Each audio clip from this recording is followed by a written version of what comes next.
சங்கி என்பது ஒரு கெட்ட வார்த்தை கிடையாது, என் மகள் சொன்னது சரிதான் அப்படின்னு சூப்பர் ஸ்டார் ரஜினிகாந்த் அவர்கள் பேசியிருப்பது தான் இப்போ சமூக வலைத்தளங்களில் பெரிதளவு பேசப்பட்டுட்டும் இருக்கு. என்ன நடந்துச்சு அப்படின்றத நாம இந்த ஒரு வீடியோவில் டீட்டெயிலாக பார்க்கலாம்.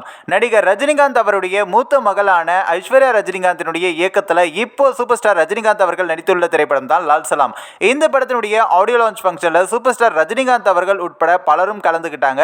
இந்த ஒரு நிகழ்வில் பேசும்பொழுது ஐஸ்வர்யா ரஜினிகாந்த், என் தந்தையை எல்லாருமே சங்கின்னு விமர்சிக்கும் பொழுது எனக்கு ரொம்பவே கோபம் வரும் அப்படின்னும், அவர் சங்கி கிடையாது, அவர் நல்ல ஒரு ஆன்மீகவாதி அப்படின்னும் பேசியிருந்தாங்க. இது சமூக வலைத்தளங்களில் பெருமளவு சர்ச்சையும் ஏற்படுத்திருந்துச்சு. இந்த நிலையில தான் சூப்பர் ஸ்டார் ரஜினிகாந்த் அவர்கள் இன்னைக்கு வேட்டையன் படத்துடைய ஷூட்டிங்கிற்காக சென்னை விமான நிலையம் வந்தபோது சூப்பர் ஸ்டார் ரஜினிகாந்த் அவரிடம் பல கேள்விகளை செய்தியாளர்கள் கேட்டிருந்தாங்க.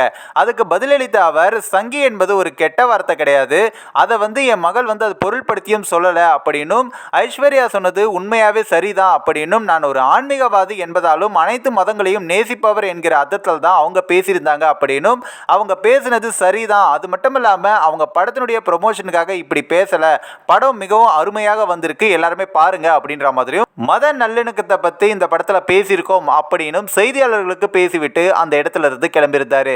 இப்படி சூப்பர் ஸ்டார் ரஜினிகாந்த் அவர்கள் பேசியிருப்பது தான் தற்பொழுது சமூக வலைத்தளங்களில் பெரிதளவு பேசப்பட்டுட்டும் இருக்கு. இந்த ஒரு வீடியோ குறித்து உங்களோட கருத்துக்களை நீங்க மறக்காம கமெண்ட்ஸ்ல சொல்லுங்க. நம்ம த பீப்பிள் டெஸ்க் சேனலை சப்ஸ்கிரைப் பண்றேங்க.